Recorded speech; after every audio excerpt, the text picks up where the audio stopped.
पिछले चुनाव में कुल 1000 से कम वोट से हारने वाली 11 सीटें थी। 2000 तक की हार वाली सीटें 10 थी। 3000 तक की हार वाली सीटें 7 थी।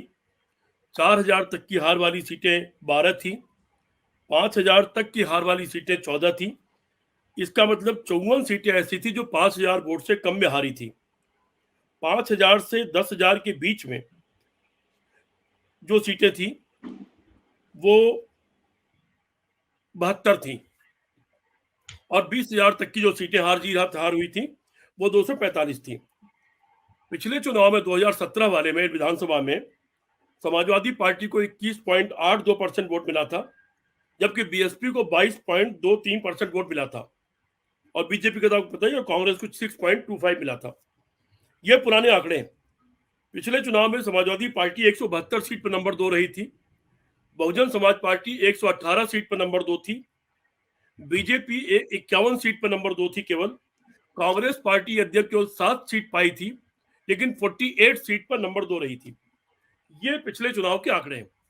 मैं शुरू से एक बात कह रहा हूं कि बीएसपी को, यद्यपि मायावती जी भी बिल्कुल अन्य नेताओं की तरह मौन रही है पिछले 5 साल से, खैर वो हर चुनाव में भी मंडल में एक आध रैली करने निकलती हैं, लेकिन बाकी कुछ न कुछ कार्यक्रम काशीराम के जन्मदिन के नाम पर, अपने जन्मदिन के नाम पर, बाबा साहब अम्बेडकर के जन्मदिन के नाम पर, निर्वाण दिवस के नाम पर, वो एक कोई न कोई बड़ी रैली, बड़े कार्यक्रम वो लखनऊ में करती रही हैं, जिससे इस बार वो अनुपस्थित रहे पूरी तरह से।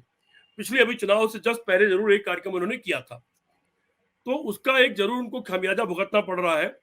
और जो उनके ऊपर लेबल लग गया इस बार, उन्होंने कह भी दिया था कि अगर सपा को हराना पड़े तो हम भाजपा के साथ भी जुड़ सकते हैं। और बीच में बल्कि प्रयागराज की एक सीट के बारे में तो उनका एक बकायदा एक लेटर जारी हुआ, इस सीट पर चूंकि बीएसपी का कोई उम्मीदवार ठीक से नहीं लड़ रहा है, इसलिए मेरी अपील है कि वहां समाजवादी पार्टी को जो हरा रहा हो उसको जिताएं। तो इनडायरेक्टली वो बात सामने आ गई। तो ये जो उनके खिलाफ माहौल गया है कि वो भाजपा के साथ हैं, इससे अति दलित जातियां, दलित जातियों में जिन लोगों में भाजपा को लेकर नाराजगी है, जैसे पिछले चुनाव में कांग्रेस पार्टी अगर सपा के साथ नहीं गई होती, क्योंकि सपा के खिलाफ एंटी इनकम्बेंसी फैक्टर था और बहुत सारी नाराजगी थी, बुरा वक्त था उसका, तो कांग्रेस पार्टी जीवन में कभी भी 22 से कम सीट नहीं जीतती थी, लेकिन 7 सीट पर आ गई। वही स्थिति इस बार भाजपा के साथ है।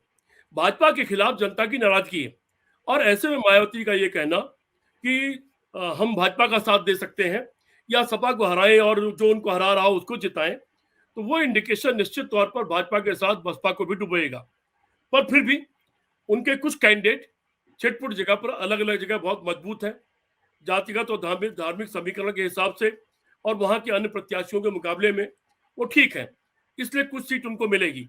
वो सीट 20 से ±5 हो सकती है, ऐसा मेरा अनुमान है बसपा के बारे में।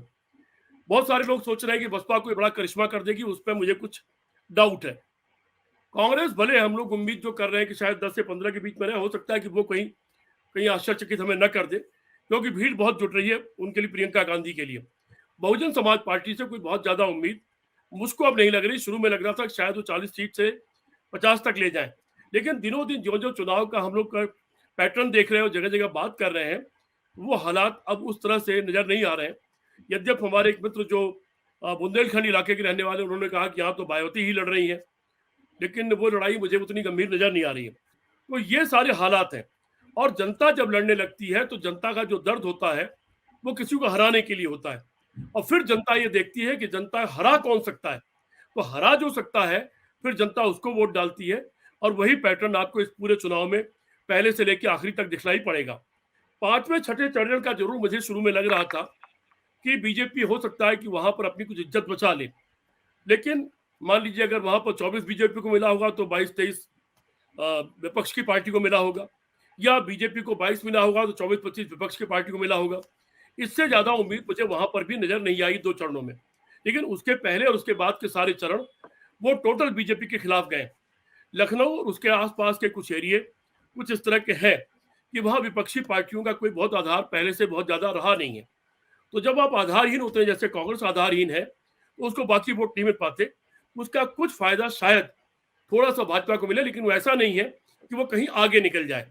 और 7वां दौर आते आते तक तो बीजेपी के ध्वस्त होने का टाइम है और मोदी जी बैठे हुए हैं, लेकिन शायद अपनी बेइज्जती इस बार कराएंगे वो, बनारस में हो सकता है कि वो निकले, कोई बेईमानी का कोई तरीका निकल गया हो, क्योंकि पिछले लोकसभा चुनाव को आपको याद होगा कि चुनाव आयोग ने जब वोट के जारी किए आंकड़े, तो जो वोट पड़े थे और जो वोट गिने गए थे, उन दोनों में भारी अंतर मिला और करीब 270-71 सीट ऐसी थी जिस पर गिने हुए वोट पड़े हुए वोट से ज्यादा निकले।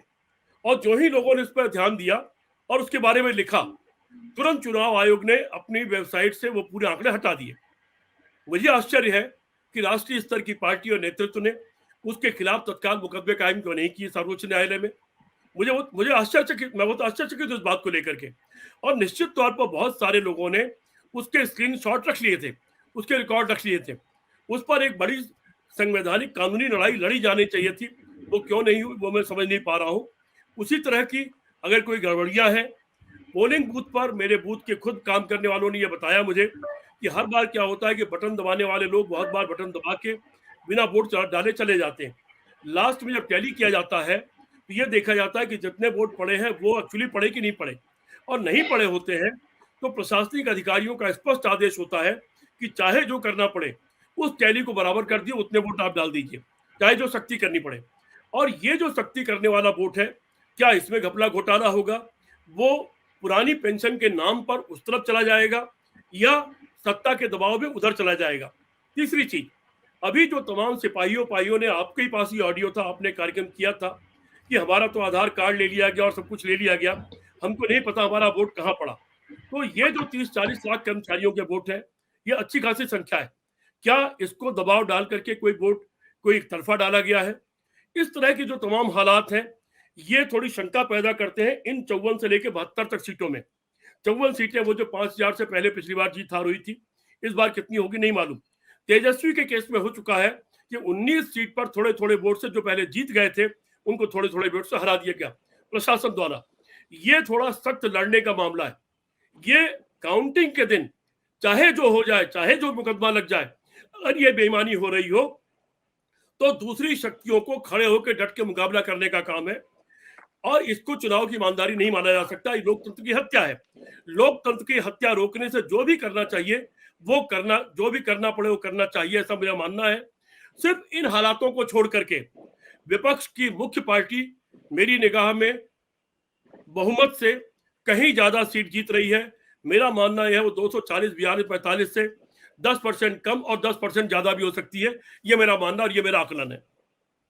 और आप हमसे जुड़े रहने के लिए सब्सक्राइब करें YouTube पर, फॉलो करें Twitter पर और लाइक करें Facebook पर। और ज्यादा जानकारी के लिए आपको टाइप करना होगा सिर्फ न्यूज़ नशा।